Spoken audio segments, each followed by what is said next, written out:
पिछले एपिसोड में हमने देखा कि सोना को सम्राट की सॉफ्ट आवाज सुनकर खांसी आ जाती है। सम्राट सोना के इस रिएक्शन पर अपनी आंखें छोटी करके बोला, does my voice sound show bad in soft tune, कि तुम्हें खांसी आ गई। सम्राट को इस तरीके से सीरियस टोन में बात करता हुआ देखकर सोना हल्का सा मुस्कुरा कर बोली, your soft tune is so sweet, बिल्कुल आपके इस प्यारी मुस्कान की तरह। सम्राट सोना के हाथ को पकड़कर धीरे से बोला, मुझे नहीं पता कि तुम मुझे माफ करोगी या नहीं, लेकिन मैंने तुम्हारे साथ जो कुछ भी किया था उसके लिए मुझे माफ कर दो। गुस्से में मैं पागल हो जाता हूँ, कंट्रोल नहीं रहता मेरा मेरे गुस्से पर। सोना सम्राट की आंखों में देखते हुए बोली, अगर आपका गुस्सा आग है तो मेरी मुस्कान पानी, अगर आपका नफरत सैलाब है तो मेरा प्यार इसमें तैरने वाला नाव, और सबसे जरूरी मैंने आपको माफ कर दिया है। कहते हुए सोना बिस्तर से उतर जाती है। तब जाकर उसे एहसास होता है कि उसने सम्राट का शर्ट पहन रखा था जो कि उसके थाई तक आ रहा था। सम्राट उसके सामने आकर खड़ा हो जाता है। सोना अपना सिर उठाकर सम्राट की तरफ देखते हुए बोली, एक बात बताइए, मैं बहुत ज्यादा छोटी हूँ या फिर आप मुझसे कुछ ज्यादा ही बड़े हैं? सम्राट अपनी आंखें छोटी करके बोला, तुम मेरे एज को टारगेट कर रही हो। सोना अपने दांत दिखाते हुए बोली, नहीं बिल्लू जी, मैं आपके एज को टारगेट नहीं कर रही, मैं तो आपकी हाइट की बात कर रही थी। सम्राट सोना को कमर से पकड़ अपने पास खींचकर बोला, देखो दादाजी की तरह मुझे टोंट मत करो, मुझे ये नाम बिल्कुल नहीं पसंद। तुम जरूरत से ज्यादा छोटी हो, बाकी मेरा हाइट तो बिल्कुल परफेक्ट है।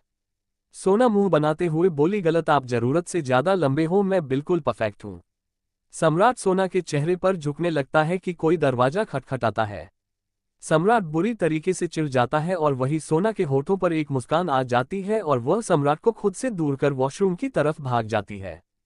सम्राट जो कि लोअर और टी शर्ट में था जाकर दरवाजा खोलता है तो सामने वैशाली सूट सलवार में खड़ी थी।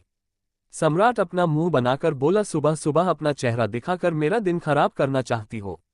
वैशाली अपनी आंखें छोटी करके बोली, जेठ जी घर में पूजा होने वाली है, आप अपना बकवास करके हमारा दिमाग और खराब मत करो, वैसे भी आज खाने को हमको मिलने वाला है नहीं।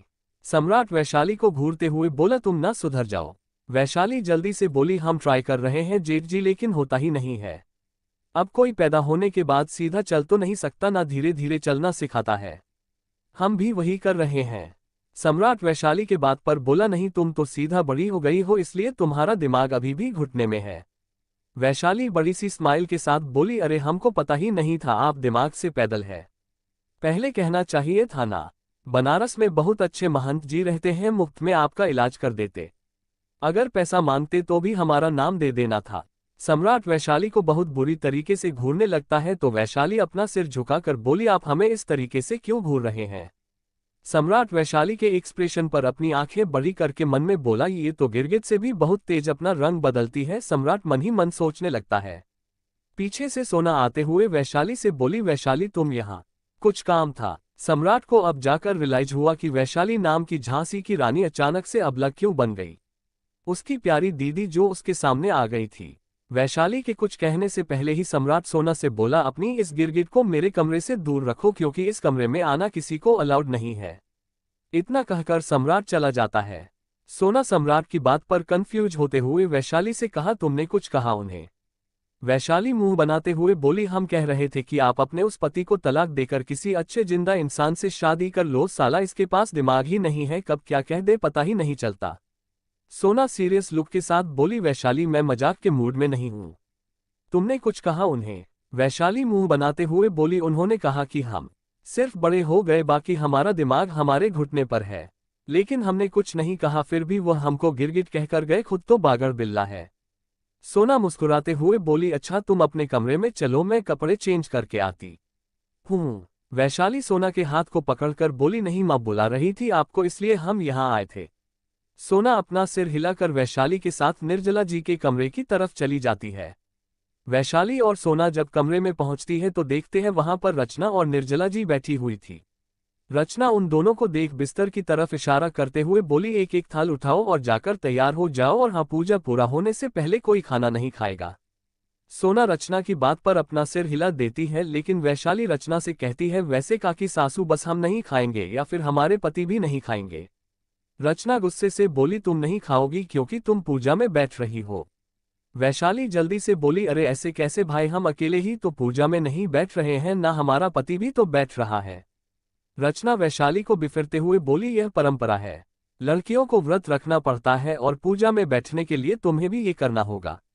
वैशाली जैसे ही कुछ कहने लगती है, सोना उसके हाथों को पकड़कर उसे मना कर देती है और रचना की तरफ देख मुस्कुराते हुए कहती है, हम लोग कर लेंगे।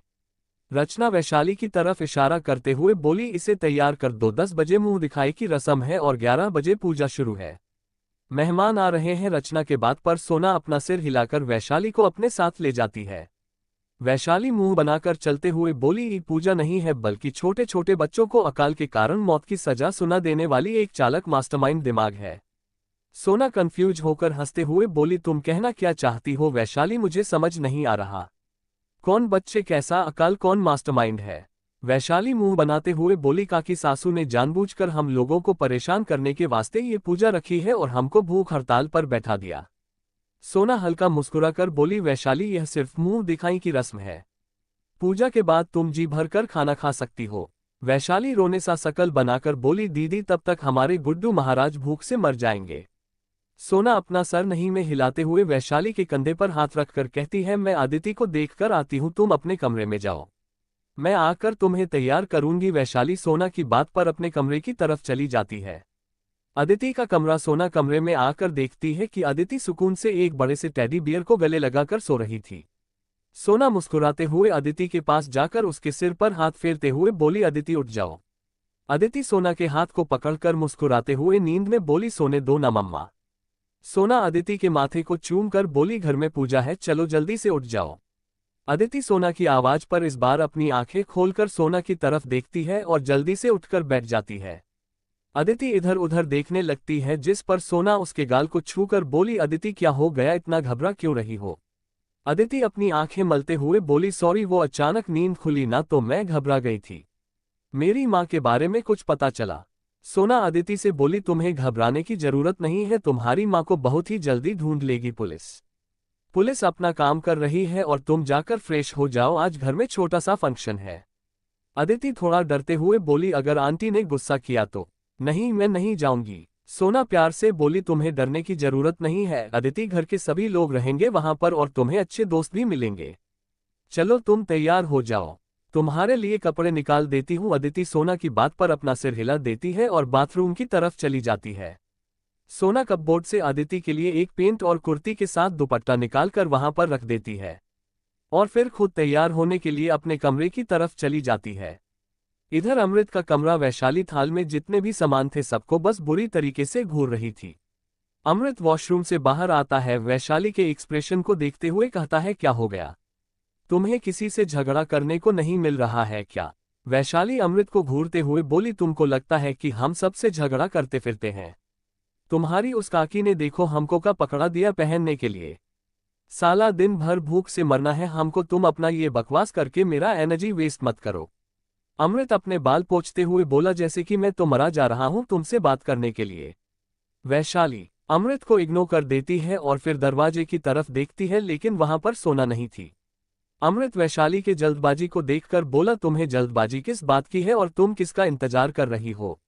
रेडी होना है ना तो चुपचाप रेडी हो जाओ। वैशाली बिफरते हुए बोली, तुमको काहे मिर्ची लग रही है? अगर हम किसी का इंतजार कर रहे हैं और तुम ना अपना चपड़ चपड़ बंद करके रखो, हमको तैयार होना है ना हम हो जाएंगे, तुम निकलो यहां से। अमृत अपने दांत पीसते हुए बोला, अगर तुम मेरी बीवी नहीं होती ना तो तुम्हें बताता। वैशाली जाकर अमृत के हाथ पर चिमटी काटते हुए बोली, सेम पिंच, अगर तुम हमारे पति नहीं होते ना तो हम तुमको बताते। अमृत वैशाली को बुरी तरीके से घूरने लगता है। वैशाली उसकी नजरों को इग्नोर करते हुए फिर से गहनों को देखने लगती है। तभी वैशाली को महसूस होता है कि किसी ने कमरे का दरवाजा अंदर से बंद कर दिया है। वैशाली मुड़कर देखती है तो अमृत ने कमरे का दरवाजा अंदर से बंद किया था। अमृत अपने कदम वैशाली की तरफ बढ़ा देता है। वैशाली अमृत को अपनी तरफ आता हुआ देखकर बोली, तुम ये स्लो मोशन में हमारी तरफ आकर हमको डराना चाहते हो, लेकिन हम तुमको बता देते हैं, हम नहीं। अमृत बीच में ही वैशाली के होठों पर उंगली रखते हुए बोला, चुप, बिल्कुल चुप, कितना बोलती हो तुम? तुम्हारे मुंह में दर्द नहीं होता और अगर तुम्हें डरना हुआ तो ज्यादा वक्त नहीं लगेगा मुझे, लेकिन तुम्हारा ये बेझिझक मेरे सामने बोलना मुझे अच्छा लगता है, लेकिन कभी कभी तुम बहुत ज्यादा बोलती हो। वैशाली अपनी आंखें बड़ी बड़ी करके अमृत को देख रही थी, उसकी बातें सुन रही थी। अमृत वैशाली की तरफ झुकने लगता है तो वैशाली अपनी आंखें मजबूती से बंद कर लेती है। लेकिन कुछ देर में वैशाली को महसूस होता है अमृत ने कुछ नहीं किया। वह जल्दी से अपनी आंखें खोलकर देखती है तो अमृत थाल में रखे सामान को देख रहा था। वैशाली अमृत को खुद से दूर करते हुए बोली, अब कब तुम पहनोगे हमारी जगह? अमृत वैशाली के गाल पर हल्का सा मारकर बोला, बेवकूफ लड़की, तुम्हें रेडी करूंगा वरना तुम यहां से जाने वाली नहीं हो और मुझे बहुत जरूरी मीटिंग लेनी है। वैशाली अपने गाल पर हाथ रख अमृत को घूरते हुए बोली, तुम्हारी हिम्मत कैसे हुई हमको थप्पड़ मारने की? गाल सुजा देंगे मार मार के अगर दोबारा कभी हमें छूने की कोशिश करोगे तो। अमृत मुंह बनाते हुए बोला, हाँ हाँ क्यों नहीं गुंडी कहीं की। वैशाली भी मुंह बनाते हुए बोली, हाँ हाँ ठरकी कहीं का। अमृत गुस्से से बोला, how dare you call me a jerk. Vaishali Amrit के टोन में बोली, so how dare you call me a goon. Amrit एक गहरी सांस लेकर अपने गुस्से को कंट्रोल करता है और वैशाली के बाजू को मजबूती से पकड़कर उसे साड़ी थमाते हुए कहता है, जाकर इसे बदल कर आओ। वैशाली अमृत के हाथ पर मारती है और साड़ी लेकर वॉशरूम चली जाती है। अमृत को बहुत गुस्सा आ रहा था लेकिन वह शो नहीं करता। कुछ देर के बाद वैशाली साड़ी पहनकर वॉशरूम से बाहर आती है। अमृत पायल की आवाज पर पलटकर वैशाली की तरफ देखता है। वैशाली अपने चेहरे पर आ रहे जुल्फों को कान के पीछे करते हुए ड्रेसिंग टेबल पर आकर बैठ जाती है। अमृत वैशाली के पास आकर बोला, अब मुझे बताओ कि तुम्हें क्या समझ नहीं आ रहा? वैशाली मिरर से अमृत को घूरते हुए बोली, तुम तो ऐसे बतिया रहे हो जैसे कि ब्यूटिशियन का कोर्स करके बैठे हो। अमृत वैशाली को घूरने लगता है तो वैशाली कहती है, बस तुम्हारी यह चंदेल आंखें हमको बिल्कुल नहीं पसंद। इसके बाद वैशाली अपने बालों को दिखाते हुए बोली, हमको इसको अच्छे से डिजाइन करना है। अमृत वैशाली के होठों पर उंगली रखकर बोला, अब तुम बिल्कुल चुप रहोगी, मैं तुम्हें रेडी कर रहा हूं। वैशाली अमृत के हाथ को झटक देती है तो अमृत ज्यादा ध्यान न देते हुए वैशाली को तैयार करना शुरू कर देता है। करीब 1 घंटे के बाद अमृत वैशाली के मांग में सिंदूर भरते हुए बोला, अब तुम बिल्कुल तैयार हो। वैशाली मिरर में देखती है अमृत ने उसे ज्यादा ओवर मेकअप नहीं किया था लेकिन वैशाली और ज्यादा खूबसूरत लग रही थी। वैशाली तिरछी नजर से अमृत को देखते हुए बोली, तुम्हारी कोई गर्लफ्रेंड थी क्या? अमृत वैशाली के टोन पर जल्दी से बोल, नहीं तो मैं सिंगल था हमेशा से। वैशाली उसे देखते हुए, वेरी गुड, वरना हमको लगा कि तुम एक नंबर के छिछोरे हो। वैशाली के हाथ को पकड़कर अमृत ने कहा, तुम बिल्कुल तैयार हो चुकी हो, अब कमरे से निकलो और हाँ, जब तक तुम्हारा मुंह दिखाई का फंक्शन पूरी तरीके से कंप्लीट ना हो जाए अपना ये शक्ल मुझे मत दिखाना क्योंकि मुझे जरूरी काम है। वैशाली अमृत को घूरते हुए बोली, तुम तो ऐसे कह रहे हो जैसे हम मर रहे हैं तुम्हारे साथ दुबक बैठकर बतियाने के लिए। इतना कहकर वैशाली अमृत के पैर पर मारते हुए कमरे से बाहर चली जाती है। अमृत अपने पैर को सहलाते हुए बोला, ये चुड़ैल औरत मेरी जिंदगी से चली क्यों नहीं जाती? इतना कहकर अमृत कमरे का दरवाजा बंद कर देता है। अपने कानों में हेडफोन लगा मीटिंग लेना शुरू कर देता है। क्योंकि घर में फंक्शन होने के कारण सभी को ऑफिस जाना माना था। इधर हॉल में सोना वैशाली की तरफ देखते हुए बोली, सॉरी मैं थोड़ी लेट हो गई लेकिन तुम तो काफी अच्छे से तैयार हो गई। वैशाली सोना की बात पर मुंह बनाते हुए बोली, हम तैयार नहीं हुए हैं, वह जो है नागुंडे महाराज उन्होंने हमको तैयार किया है। सोना हैरानी से बोली, अमृत भैया ने तुम्हें तैयार किया? वैशाली अपना सिर हिला देती है। विराट वहां आते हुए बोला, हेलो लेडीज, क्या बातें हो रही है यहाँ पर? वैशाली विराट के बात पर बोली, हम बस ये जानना चाहते थे कि तुमको तैयार करना आता है का लड़की को? विराट अपना सर नहीं में हिलाते हुए बोला, मुझे नहीं आता। वैशाली विराट की बात पर बोली, तो हमारे पति को कैसे आता है तैयार करना? विराट ने हंसते हुए कहा, अरे वह तो खुशहाली। कहते कहते विराट रुक जाता है। वैशाली अपने कमर पर हाथ रखकर विराट को देखते हुए बोली, अब आधा बात तुमने अपने मुंह से उगल ही दिया है तो आगे का भी उगल दो, कौन है खुशहाली? रचना उनकी तरफ आते हुए बोली, खुशहाली एक बहुत अच्छी लॉयर है और अमृत के साथ कई सारे केस सॉल्व कर चुकी है। हो सकता था अगर तुम बीच में नहीं आती तो वह लोग 1-2 साल के अंदर शादी भी कर लेते, लेकिन वह दोनों एक दूसरे को ऑफिशियली डेट कर रहे थे। वैशाली की मुट्ठी आपस में मजबूत हो जाती है। सोना वैशाली के हाथ पर हाथ रखते हुए बोली, वैशाली वह बीता हुआ कल था, तुम अमृत भैया का आज और आने वाली कल हो। इन सब बातों को ज्यादा ध्यान मत दो। वैशाली सोना की बात पर अपना सिर हिलाते हुए विराट से बोली, आप बताओ का वो दोनों अभी भी डेट कर रहे हैं? विराट वैशाली की बात पर धीरे से अपना सर हाँ में हिला देता है। वैशाली आते हुए राजीव की तरफ देखते हुए बोली, यह पंडित क्यों नहीं आ रहा? भूख के मारे हमारे पेट में खलबली मची है। वैशाली को इस तरीके से बात बदलता हुआ देखकर विराट और सोना राहत की सांस लेते हैं। राजीव वैशाली के सवाल पर बोला, अरे मुझे क्या पता कब आएगा पंडित, और मुंह दिखाई तो पहले है ना। वैशाली जबरदस्ती की मुस्कान के साथ बोली, अरे हम ना अब ज्यादा सोचने लगे हैं तो हमारे दिमाग में कुछ भी आता रहता है। सम्राट नीचे उतरते हुए बोला, ऐसे लोगों को पागल कहते हैं। सम्राट की बात पर वैशाली उससे बुरी तरीके से घूरने लगती है और जैसे ही कुछ कहने के लिए मुंह खोलती है तभी एंट्रेंस से एक लड़की की आवाज आती है, हेलो एवरीवन। सभी लोग पीछे पलटकर देखते हैं तो वहां पर विप्लव और रिया खड़े थे। विप्लव वैशाली के सामने आकर बोला, एक फोटो क्लिक हो जाए क्या? आप बहुत अच्छी लग रही हो। वैशाली विप्लव की बात पर हंसते हुए बोली, हम इतने भी खूबसूरत नहीं लग रहे हैं और हम इस मेकअप को उतारना चाहते हैं। रिया वैशाली के सामने आकर विप्लव से बोली, ये तुम्हारी छोटी भाभी है ना जिसकी तुम बात कर रहे थे? वैशाली रिया के बात पर बोली, हम उसके दोस्त हैं, भाभी नहीं। रिया वैशाली की बात पर मुस्कुराते हुए बोली, आप विप्लव के दोस्त मतलब मेरे भी दोस्त हो। हेलो माय नेम इज रिया कहकर रिया अपना हाथ आगे कर देती है, जिस पर वैशाली रिया को गले लगाते हुए बोली, दोस्तों से हाथ नहीं मिलाया करते, गले लगाया करते हैं। सम्राट सोना के पास जाकर उसके कान में धीरे से बोला, तुम बेहद खूबसूरत लग रही हो, लेकिन ज्यादा एटीट्यूड दिखाने की जरूरत नहीं है। सोना सम्राट की तरफ हैरानी से देखते हुए बोली, मैंने कब कहा कि मैं एटीट्यूड दिखा रही हूं? आप हो जो यहां जाकर पहले से ही मेरा कॉन्फिडेंस डाउन कर रहे हो। विप्लव सोना के पास जाकर उसके कंधे पर अपने बाहें डालते हुए बोला, नॉट बैड भाभी, आज आप काफी खूबसूरत लग रही हो। सम्राट विप्लव के हाथ को सोना के कंधे से हटाते हुए बोला, बीवी है मेरी।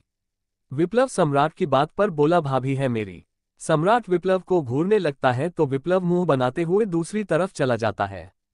तभी वहां शोभित आता है और सम्राट के पास आकर बोला, आप एक बात बताओ, अपने अदिति को यहां रहने क्यों दिया?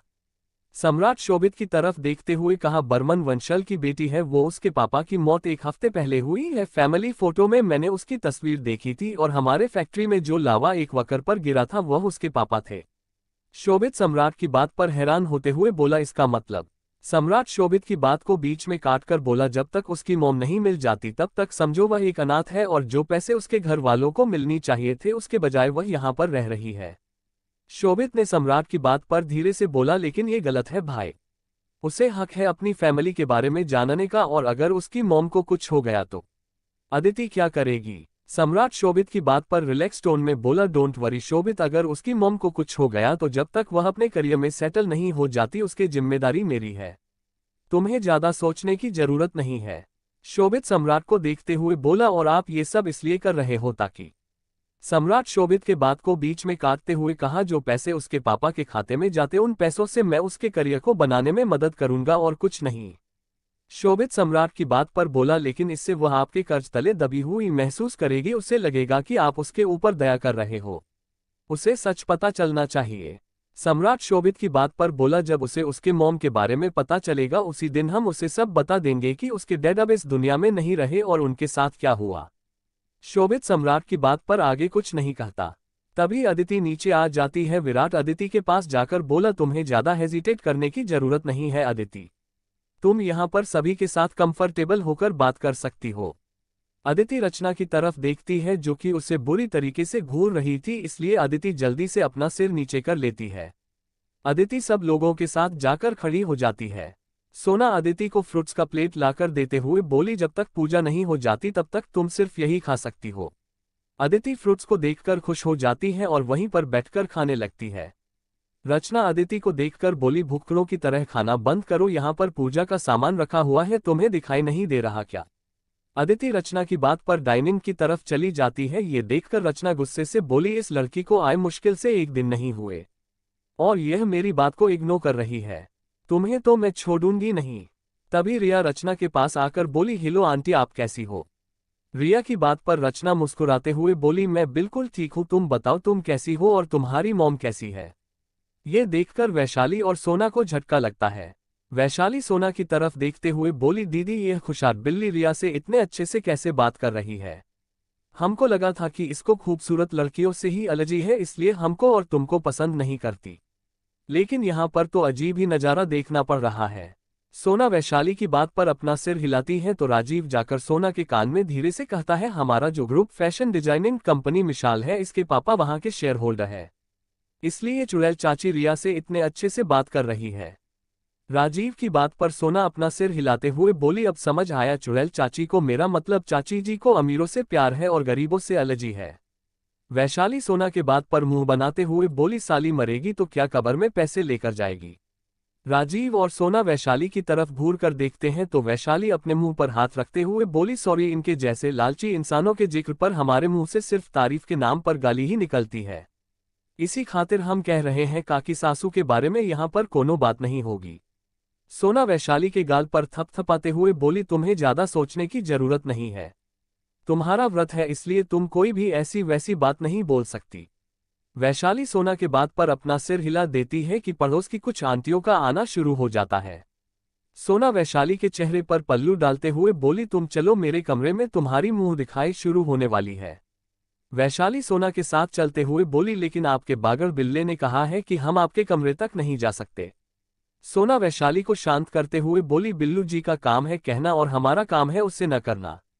वैशाली सोना की बात पर खुश होते हुए बोली, लगता है आपको हमारी संगति का असर धीरे धीरे हो रहा है। सोना वैशाली को आंखें दिखाती है तो वैशाली चुपचाप सोना के कमरे में चली जाती है। इधर अदिति डाइनिंग टेबल पर बैठी फ्रूट्स खा रही थी और विप्लव उसे प्यार भरी नजरों से देख रहा था। रिया जाकर विप्लव के सिर पर मारते हुए बोली, तुम उस बच्ची को ऐसे क्यों घूर रहे हो। विप्लव रिया की बात पर बोला, मोटी कितने अच्छे से खा रही है, देखो तो बिल्कुल खरगोश की तरह लग रही है। मुझे इसे अपने कैमरे में शूट करने का मन कर रहा है। रिया अदिति के पास जाकर बोली, हेलो, आपका नाम क्या है। अदिति अपने मुंह में भरी फ्रूट्स को निगलकर रिया को मुस्कुराते हुए बोली, मेरा नाम अदिति बंसल है। रिया ने मुस्कुराते हुए कहा, अदिति तुम बिल्कुल एक खरगोश की तरह लगती हो। अदिति अपने दांत दिखाते हुए बोली, मेरी माँ मुझे बनी कहती है क्योंकि मैं बिल्कुल धीरे धीरे खाती हूं ना, इसलिए। शोभित जो कि हॉल की तरफ आ रहा था अदिति की बात पर बोला, बिल्कुल एक कैटरपिलर की तरह जो कि चाहे कितना भी खा ले उसे कम ही लगता है। विप्लव शोभित के बात पर नाराजगी से बोला, भाई आप इस तरीके से किसी खाते हुए को रोक नहीं सकते, यह अच्छी बात नहीं होती। शोभित विप्लव को घूरते हुए अदिति की तरफ इशारा करके बोला, यह खाने वाली एक ऐसी जानवर है जो तुम्हारे पूरे घर का राशन पानी खाकर भी डकार ना लेगी। विप्लव अदिति के पास जाकर उसके सिर को थपथपाकर बोला, तुम्हें कुछ भी खाना हो ना बनी तो मुझे बताना, यहाँ के लोगों की बातों पर ज्यादा ध्यान मत देना। अदिति विप्लव की बात पर खुश होकर अपना सिर हिला देती है। शोभित एक नजर विप्लव को घूरने के बाद अदिति को घूरता है और वहां से चला जाता है। रिया उन दोनों को देख मुस्कुरा देती है। विराट रिया के पास जाकर बोला, रिया तुम जाकर वैशाली भाभी को ले आओ, यहाँ सारे मेहमान आ चुके हैं। रिया अपना सिर हिलाती है और सोना के कमरे की तरफ वैशाली को बुलाने के लिए चली जाती है। रिया के जाने के बाद विप्लव विराट की तरफ देखते हुए शरारती आवाज में बोला, भाई आप रिया को पसंद करते हो ना, आपकी आंखों में नजर आता है। विराट विप्लव को घूरते हुए बोला, बकवास करना बंद करो वापी, ऐसी कोई बात नहीं है। रिया मेरी अच्छी दोस्त है जैसे तुम्हारी है। विप्लव विराट की बात को बीच में काटकर बोला, गलत, वह मेरी दोस्त नहीं है बल्कि मेरी बेस्ट फ्रेंड है और वह मेरे लिए बहुत मायने रखती है। विराट विप्लव के बात पर बोला, अगर इतनी ही मायने रखती है तो उसकी आंखों में जो तुम्हारे लिए फीलिंग है वह तुम्हें नजर क्यों नहीं आता। विप्लव विराट की बात पर कंफ्यूज होकर बोला, फीलिंग, आपका दिमाग खराब है क्या। हम दोनों एक दूसरे के दोस्त के अलावा और किसी दूसरे नजर से नहीं देखते। विराट विप्लव की बात को इग्नोर कर देता है और वहां से जाकर सोफे पर बैठ जाता है। हॉल में सारे मेहमान आ चुके थे। निर्जला जी के साथ कुछ सर्वेंट उनकी खातिरदारी कर रहे थे। एक औरत निर्जला जी की तरफ देखते हुए बोली, निर्जला जी अब तो आपके दोनों बेटों की शादी हो गई है, आप तो बहुत खुश नसीब हो। उस औरत की बात पर निर्जला मुस्कुराते हुए बोली, बिल्कुल ठीक कहा आपने, मैं बहुत खुशनसीब हूं जो मुझे इतनी अच्छी बहुएं मिली है। दूसरी औरत निर्जला जी की बात पर बोली, वैसे किस इंडस्ट्रियलिस्ट की बेटी है ये। रचना उस औरत की बात पर खिसियानी मुस्कान के साथ बोली, किसी बिजनेसमैन की बेटी नहीं है ये, एक ठेकेदार की बेटी है, वह भी यहाँ की नहीं बनारस की। वैशाली जो कि सीढ़ियों के पास खड़ी हुई थी उसे रचना की बात पर बहुत ज्यादा गुस्सा आ रहा था, लेकिन सोना उसके हाथ को पकड़े होने के कारण वैशाली बिल्कुल चुपचाप अपने सिर पर घूंघट दिए खड़ी हुई थी। निर्जला जी वैशाली के पास जाकर उसे नीचे ले आती है, उसके लिए सजाए कुर्सी पर उसे बैठा देती है। धीरे धीरे मुंह दिखाई का फंक्शन पूरा होता है और सभी लोग वैशाली को तोहफा देते हैं। एक औरत निर्जला जी की तरफ देखते हुए खुश होकर बोली, चाहे लड़की कहीं से भी हो लेकिन खूबसूरती बहुत है उसके पास। उस औरत की बात पर दूसरी औरत कटाक्ष भरी आवाज में बोली, सिर्फ खूबसूरती से क्या होता है, स्वभाव और करैक्टर भी मायने रखता है। जिस पर रचना बोली, अरे तुम इस तरीके से हमारी बहू के कैरेक्टर पर आवाज कैसे उठा सकती हो, उसके पास बहुत कैरेक्टर है जितना तुम सोच भी नहीं सकती और जिस बारे में हमें खुद भी नहीं पता, कहकर रचना तिरछा मुस्कुरा देती है। निर्जला सोना की तरफ देखते हुए बोली, सोना पंडित जी आने वाले हैं, तुम अमृत को बुला लाओ। सोना निर्जला जी के बात पर वैशाली के कान में धीरे से बोली, वैशाली तुम शांत रहना। वैशाली सोना की बात पर अपना सिर हिला देती है। सोना अमृत को बुलाने चली जाती है। तभी एक औरत सोना के जाने के बाद निर्जला जी से कहती है, निर्जला वह तुम्हारी बड़ी बहू है ना? मैंने न्यूज़ चैनल में देखा था। निर्जला जी उस औरत की बात पर मुस्कुराते हुए बोली, हाँ वह सम्राट की पत्नी है। तभी दूसरी औरत निर्जला जी की तरफ देखते हुए बोली, वैसे निर्जला जी तुमने बताया नहीं कि तुम्हारी बड़ी बहू के माता पिता क्या करते हैं? एंट्रेंस से एक लड़के की आवाज आती है, बेकरी शॉप है उसके माता पिता की। अगर आप लोग केक लेने या फिर किसी भी ऑर्डर के लिए आते हैं तो सोना दीदी की फैमिली फ्रेंड होने के नाते हम आपको टिप में चॉकलेट देंगे, वह भी डेयरी मिल्क का। सभी लोग एंट्रेंस की तरफ देखते हैं तो वहां पर नीरू जी के साथ सुधांशु खड़ा हुआ था। सुधांशु के हाथ में एक बैग था जिसमें शायद कुछ सामान थे। वैशाली सुधांशु और नीरू की तरफ हैरानी से देखने लगती है। सुधांशु अंदर आकर निर्जला जी के पांव छूते हुए बोला, नमस्ते आंटी। निर्जला जी सुधांशु के सिर पर हाथ फेरकर बोली, सदा खुश रहो। निर्जला जी नीरू को गले लगाते हुए बोली, आपका स्वागत है और शुक्रिया मेरे बुलाने पर आने के लिए। नीरू निर्जला जी की बात पर हल्का मुस्कुराकर बोली, मुझे लगा कि हमें देरी हो गई। निर्जला जी नीरू की बात पर बोली, ऐसी कोई बात नहीं है। उसके बाद निर्जला जी वैशाली की तरफ देखते हुए बोली, वैशाली इधर आओ। ये सोना के माँ और भाई है। वैशाली निर्जला की बात पर आकर नीरू के पांव छूते हुए बोली, प्रणाम। नीरू वैशाली के सिर पर हाथ रखते हुए बोली, सदा सुहागन रहो। वैशाली नीरू की बात पर खुश हो जाती है और सुधांशु के पांव छूने लगती है तो सुधांशु पीछे होकर कहता है, यह आप क्या कर रही है? मैं कोई बड़ा भाई नहीं हूं, तुमसे छोटा हूं। वैशाली सुधांशु की बात पर बोली, अच्छा हमको पता नहीं था, सॉरी। सुधांशु अपने हाथ में पकड़े बैग को वैशाली को देते हुए बोला, ये हमारी तरफ से आपकी मुंह दिखाई के लिए। फिर एक नज़र रचना को देखने के बाद अपनी बात को आगे बढ़ाते हुए कहा, हम जैसे गरीब लोगों की तरफ से। वैशाली बैग लेकर बोली, अरे पैसे से अमीर और गरीब क्या होता है? दिल बड़ा होना चाहिए, वरना आजकल पैसों के अमीर लेकिन दिल के गरीब बहुत होते हैं। नीरू सुधांशु के हाथ को पकड़ उसे आगे कुछ न कहने के लिए कहती है तो सुधांशु चुप हो जाता है। तभी अमृत और सोना नीचे आ जाते हैं। सोना की नज़र अब नीरू और सुधांशु पर जाती है तो वह खुश हो जाती है। सोना जल्दी से नीरू के पास आकर अपनी मां के गले लग जाती है और अगले ही पल नीरू से अलग होकर सुधांशु को गले लगा लेती है।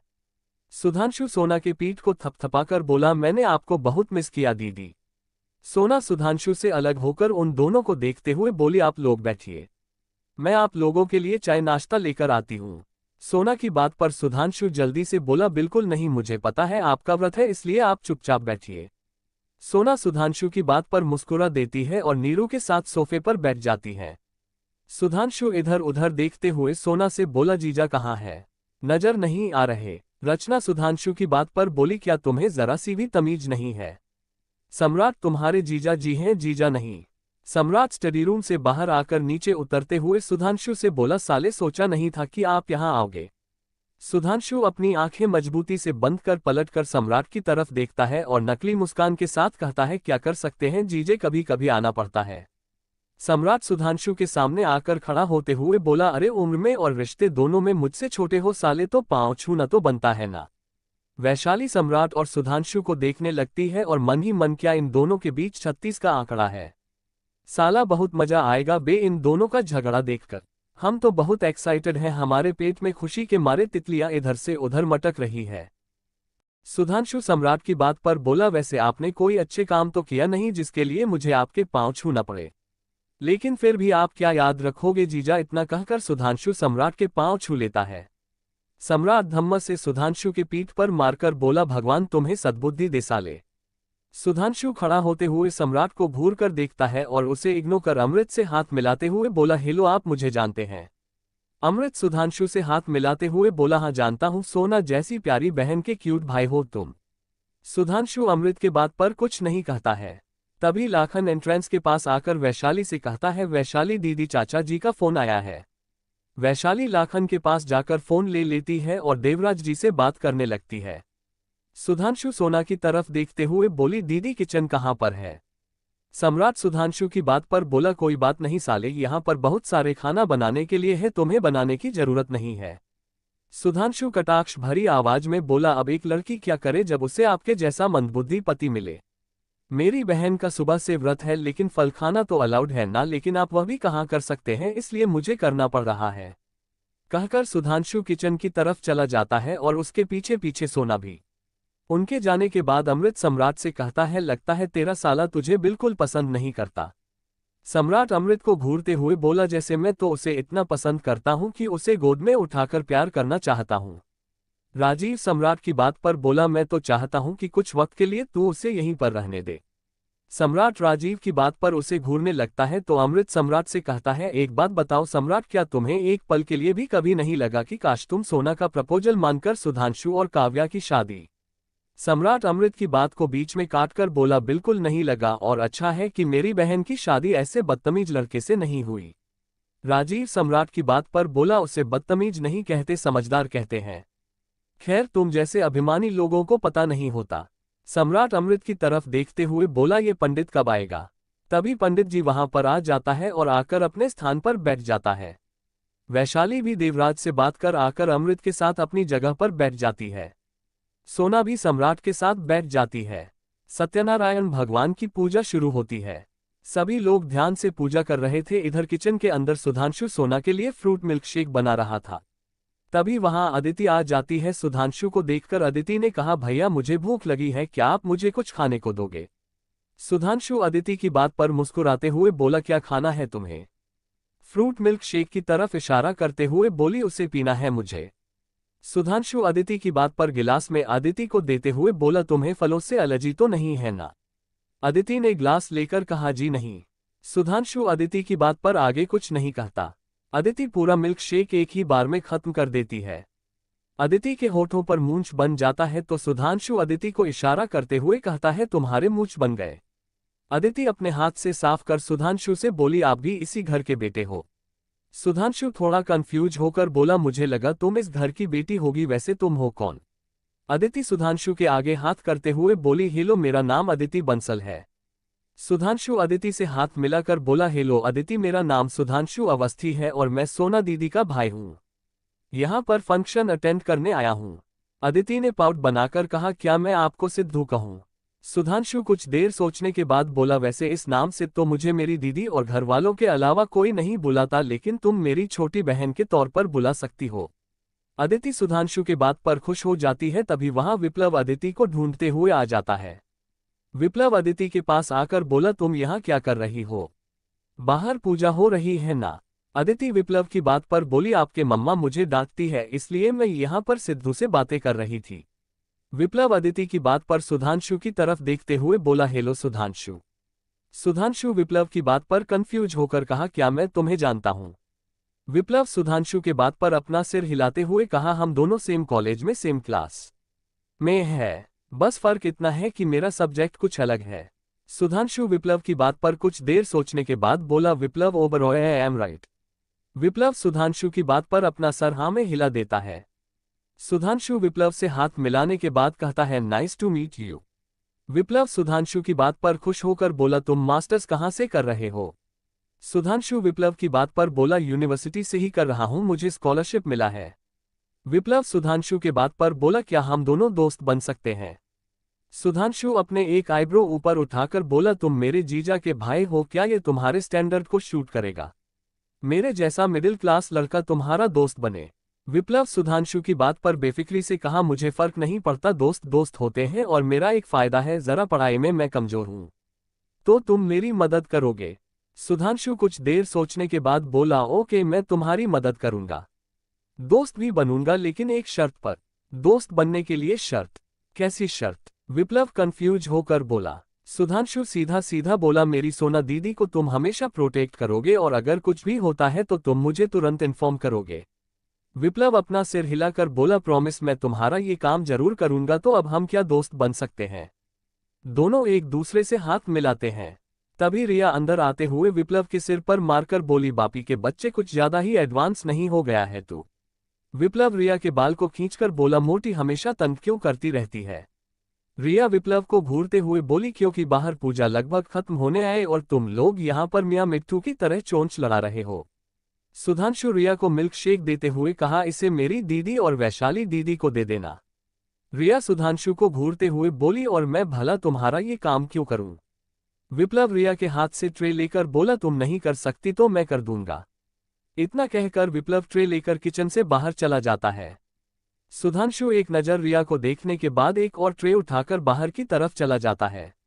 रिया सुधांशु को बाहर जाता हुआ देखती है, खुद भी उसके साथ बाहर आ जाती है। जब तक सुधांशु रिया बाहर आते हैं तब तक पूजा खत्म हो चुकी थी। सुधांशु पंडित जी को मिल्क शेक देते हुए बोला पंडित जी अच्छे से पूजा करवाया ना, इस घर में शांति की बहुत जरूरत है। पंडित जी सुधांशु के बात पर मुस्कुराते हुए बोले जब इस घर में इतनी अच्छी बहुएं हो तो इस घर में अशांति कदम ही नहीं रख सकती। सुधांशु पंडित जी की बात पर मुस्कुरा देता है। विप्लव सम्राट को छोड़कर बाकी सब लोगों को मिल्कशेक दे देता है। सम्राट सोना के हाथ से फ्रूट मिल्कशेक लेकर बोला मुझे क्यों नहीं दिया गया? सुधांशु अपने हाथ में पकड़ा मिल्कशेक सम्राट को देते हुए बोला मेरी बहन को उसका मिल्कशेक वापस कीजिए और इसे लीजिए। सम्राट सोना के गिलास को मजबूती से पकड़े सुधांशु को आंख दिखाकर बोला और अगर ना दूं तो? सुधांशु सम्राट की बात पर बोला बेझिझक पी सकते हो जीजा, लेकिन इसमें इलायची और काजू दोनों का इस्तेमाल किया है मैंने। अगर हॉस्पिटल गए तो मेरी जिम्मेदारी नहीं। सम्राट जल्दी से सोना को गिलास वापस कर देता है और सुधांशु के ट्रे से फ्रूट मिल्कशेक उठा लेता है। सोना सुधांशु को देखते हुए बोली तुम झूठ क्यों बोल रहे हो सिद्धू? सुधांशु सोना के हाथ से उसका मिल्कशेक वापस लेकर बोला क्योंकि मुझे बिल्कुल नहीं पसंद मेरे हक की चीज कोई और लेने की कोशिश करे, चाहे वह मेरा जीजा ही क्यों ना हो। वैशाली सोना के पास आकर बोली दीदी आपको पहले बताना चाहिए था ना, आपका इतना अच्छा भाई है, हमारे ही उम्र का है तो हम इसी से शादी कर लेते हैं। अमृत वैशाली को घूरने लगता है, लेकिन वैशाली को उसके देखने से कोई फर्क नहीं पड़ रहा था। सुधांशु वैशाली के बात पर हल्का सा हंस देता है और निर्जला जी को देखते हुए कहता है आंटी अब हमें इजाजत दीजिए, पूजा अटेंड करने आए थे, हम लोगों ने कर लिया, शाम हो रही है, घर जाना है। पापा अकेले हैं। सोना सुधांशु के बात पर बोली रात का डिनर करके जाना। सुधांशु अपनी गर्दन नहीं में हिलाकर बोला नहीं दीदी पापा अकेले हैं और आजकल शादी का सीजन चल रहा है ना, इसलिए ऑर्डर बहुत ज्यादा आ रहे हैं, पापा थक जाते हैं। इस पर सोना अपना सिर हिलाते हुए बोली अच्छा ठीक है, आराम से जाना। सुधांशु सोना की बात पर अपना सिर हिला देता है कि अदिति किचन से टिफिन बॉक्स में प्रसाद लाकर सुधांशु को देते हुए कहती है सिद्धू ये प्रसाद तुमने कहा तुम्हारे पापा नहीं आए हैं ना, अंकल को दे देना। सुधांशु अदिति के हाथ से टिफिन का बॉक्स लेते हुए मुस्कुराकर उसके बालों पर हाथ फेर कर कहा थैंक यू सो मच मेरी छोटी बहन। सोना उन दोनों को देखकर मुस्कुरा देती है और सुधांशु नीरू के साथ वहां से अवस्थी हाउस के लिए निकल जाता है। शाम रात में ढल रही थी, सारे मेहमान जा चुके थे, इसलिए सभी चेंज करने अपने अपने कमरे में चले गए थे। विप्लव चेंज करके आता है और रिया की तरफ देखते हुए बोला मोटी चल तुझे तेरे घर छोड़ देता हूं। रिया विप्लव की तरफ देखते हुए बोली तुमने सुधांशु से दोस्ती की? विप्लव अपना सिर हिलाते हुए बोला हाँ तो क्या हो गया? रिया कुछ सोचकर बोली मुझे भी सुधांशु से दोस्ती करना है। विप्लव रिया को घूरते हुए बोला तुम्हारे दिमाग में चल क्या रहा है? रिया हल्का मुस्कुराकर बोली मुझे सुधांशु की पर्सनैलिटी काफी अच्छी लगी, सुलझा हुआ और केयरिंग लड़का है।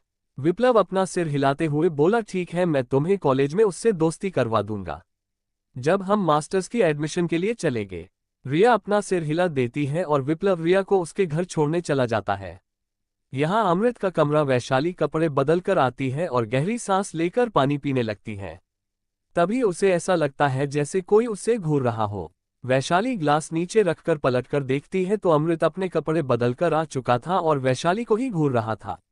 वैशाली अपने एक आईब्रो ऊपर करके बोली तुमको क्या हुआ, हमको टुकुर टुकुर काहे देख रहे हो? अमृत वैशाली की तरफ अपने कदम बढ़ाते हुए बोला तुमने नीचे क्या कहा कि अगर सुधांशु से तुम्हारी मुलाकात पहले होती तो तुम उससे शादी कर लेती? वैशाली कंफ्यूज वाला चेहरा बनाकर बोली हाँ तो। अमृत वैशाली के सामने आकर बोला तो ये कि तुम मेरी बीवी हो तो तुम इस तरीके से सबके सामने ऐसा कैसे कह सकती हो कि तुम किसी और से शादी करती? वैशाली अजीब नजरों से अमृत को देखते हुए बोली तुम्हारे दिमाग का कोई नट नीचे गिर गया है क्या? हम सिर्फ मजाक कर रहे थे। अमृत ने अपने दांत पीसते हुए कहा वह मजाक नहीं था वैशाली, वैशाली अपने कमर पर हाथ रखकर अमृत की आंखों में घूरते हुए बोली, हाँ तो हमने भी सीरियस कहा था, और अगर हमको पता होता ना कि इस घर के लोग मुखौटा पहन कर रहते हैं तो हम भी कभी तुम जैसे इंसान से शादी नहीं करते। अमृत वैशाली की आंखों में देखते हुए बोला, अच्छा तो चली जाओ ना यहाँ से। वैशाली सपाट लहजे से बोली, चले जाएंगे, हमें भी कोई शौक नहीं है तुम्हें अपना पति बनाने का। अमृत वैशाली के बाजू को मजबूती से पकड़ अपनी तरफ घुमाते हुए बोला, क्या कहा तुमने, तुम्हें कोई शौक नहीं है मुझे पति बनाने का? मैंने क्या किया तुम्हारे साथ जो मैं तुम्हारी नजरों में इतनी बुरी तरीके से गिर गया? वैशाली अमृत से अपनी बाजू को छुड़ाते हुए बोली, जो बात करनी है दूर रहकर बात करो हमसे। ये हाथ बात लगाने वाला काम हमको अच्छा नहीं लगता, और जानना चाहते हो ना तो सुनो, तुम झूठे हो। अमृत कंफ्यूज होकर बोला, आई एम ए लायर, और क्या झूठ बोला है मैंने तुमसे? वैशाली अमृत को घूरते हुए बोली, हमने सुबह पूछा था तुमसे तुम्हारी कोई गर्लफ्रेंड है क्या, तो तुमने कहा कि नहीं, तुम हमेशा से सिंगल थे, और आज नीचे जाकर हमको पता चला कि तुम्हारी गर्लफ्रेंड है खुशहाली। इसी लड़की के बारे में बात कर रहे थे ना तुम स्टेशन में राजीव भैया से? अमृत वैशाली की तरफ आता है तो वैशाली पीछे हो जाती है। अमृत अपने हाथ पीछे करके बोला, सॉरी लेकिन बात समझने की कोशिश करो, तुमने सुबह जिस टोन में कहा था मुझे लगा तुम गुस्सा करोगी, इसलिए मैं तुम्हें नहीं बता पाया। हाँ मेरी गर्लफ्रेंड है खुशहाली। वैशाली कमर पर अपने हाथ रखते हुए बोली, हाँ तो तुमको समझ आ गया ना, अब हमको भी समझ आ गया, हम सच में इस घर के लायक नहीं है, इसलिए तुम्हारी खुशहाली मैडम तुमको मुबारक हो। अमृत ने इरिटेट होते हुए कहा, सारा झगड़ा कहाँ से शुरू हुआ था और तुम सारा इल्जाम मुझ पर लाकर पलट रही हो? वैशाली अपनी आंखें रोल करते हुए बोली, हमारी गलती नहीं है इसमें, तुमको तो देखकर ही हमको पता चल गया था, छिछोरे हो तुम एक नंबर के। साल हमारी मती मारी गई थी जो हम उस लल्लन को छोड़कर तुम जैसे इंसान से शादी कर लिया, कम से कम उसका कैरेक्टर तो अच्छा था तुमसे। अमृत वैशाली के कंधों को मजबूती से पकड़कर गुस्से से बोला, अपने कान खोलकर सुन लो वैशाली, मुझे किसी के साथ कंपेयर करने की कोशिश मत करना। वैशाली अमृत के हाथ को अपने कंधे से हटाने की कोशिश करते हुए बोली, आखिरी बार बॉन कर रहे हैं तुमको, दूर रहो हमसे। अमृत मजबूती से वैशाली को अपने पास खींच लेता है, और अगर ना रहूं तो क्या कर लोगे तुम मेरा? भूलना मत, पति हूं तुम्हारा। वैशाली अमृत की तरफ देखते हुए बोली, आखिरी बार समझा रहे हैं, फिर बाद में हमको मत कहना। अमृत वैशाली की आंखों में देखते हुए बोला, तुम मुझे धमका रही हो? अमृत की बात बीच में ही रुक जाती है और उसे अपने लोअर रीजन पर बहुत तेज दर्द होता है, और वैशाली के कंधे से उसका हाथ छूट जाता है। वैशाली अमृत को खुद से दूर करके बोली, कहा था ना तुमसे आखिरी बार था, हमको चिपका चिपकी बिल्कुल नहीं पसंद, और ऐसे लोग तो बिल्कुल भी नहीं पसंद जो बिना हमारी मर्जी के हमें छूते हैं। अमृत अपने पैर को क्रॉस करते हुए वहीं पर बैठ जाता है, उसके मुंह से एक अल्फाज भी नहीं फूट रहे थे, उसका पूरा चेहरा लाल हो गया था। वैशाली मिनी फ्रिज की तरफ इशारा करते हुए बोली, इसमें आइस रखा हुआ है, लगा लेना, तुमको दर्द से थोड़ा राहत मिलेगा। इतना कहकर वैशाली कमरे से बाहर चली जाती है। अमृत दर्द को कंट्रोल करने की कोशिश करते हुए बोला, इस गुंडी ने मेरी कमजोरी को टारगेट किया। ये कहते हुए अमृत अपने दर्द को कंट्रोल करता है और फ्रिज की तरफ चला जाता है। अमृत काउच में बैठकर आइस क्यूब उठाता है और अपने लोअर हल्का ऊपर करके लगता है। उसके मुंह से एक आह निकल जाती है। अमृत अपना सिर काउच के सिरहाने टिकाकर गहरी सांस लेकर बोला, मैं तुम्हें छोड़ूंगा नहीं, तुम्हें बताना पड़ेगा वैशाली मिश्रा, अमृत ओबरॉय से पंगा लेने का नतीजा क्या होता है। ये कहते हुए अमृत गहरी सांस लेने लगता है। रात का वक्त है, सभी लोग डाइनिंग टेबल पर बैठे हुए हैं। सम्राट इधर उधर देखते हुए वैशाली से बोला, तुम्हारा पति कहाँ है? वैशाली अपने हाथ पैर को देखने लगती है, जिस पर सम्राट खुन्नस में बोला, मैंने पूछा अमृत कहाँ है? वैशाली सम्राट के सवाल पर दांत दिखाते हुए बोली, हम अपनी उंगली में उठाकर लाए थे, पता नहीं कहाँ गिर गया। रचना वैशाली को घूरते हुए बोली, उसने तुमसे सही सही सवाल किया है ना, तो तुम सीधा जवाब दो, लेकिन तुम जैसी जाहिल गवार लोगों से तो सीधे जवाब की भी उम्मीद नहीं की जा सकती। वैशाली रचना को एक नज़र घूरने के बाद सम्राट की तरफ देखते हुए बोली, कमरे में है, आराम कर रहे हैं, थक गए ना थोड़ा? सम्राट वैशाली से आगे कोई सवाल नहीं करता। सभी लोग अपना डिनर करते हैं और अपने अपने कमरे की तरफ चले जाते हैं। सम्राट का कमरा, सम्राट कमरे में आता है तो देखता है सोना बिस्तर ठीक कर रही है। सम्राट सीधा वॉशरूम की तरफ चला जाता है। कुछ देर के बाद सम्राट फ्रेश होकर आता है तो सोना उसकी तरफ दूध बढ़ाते हुए बोली, दूध पी लीजिए। सम्राट काउच पर बैठ अपना लैपटॉप निकालते हुए बोला, मुझे दूध पीना नहीं पसंद। सोना सम्राट की बात पर बोली, मेरे ख्याल से अब आपको सो जाना चाहिए। सम्राट की मुठ्ठियां आपस में कसी हुई थी। उसने सोना को देखते हुए कहा, मेरे पास बहुत काम होते हैं और अगर उसे कंप्लीट नहीं करूंगा तो तुम्हारा भाई आकर तो यहाँ पर पूरा नहीं करने वाला ना। सोना सम्राट की उल्टा जवाब देने पर आगे कुछ नहीं कहती। सम्राट कुछ देर चुप रहने के बाद कहता है, काव्या मिल चुकी है।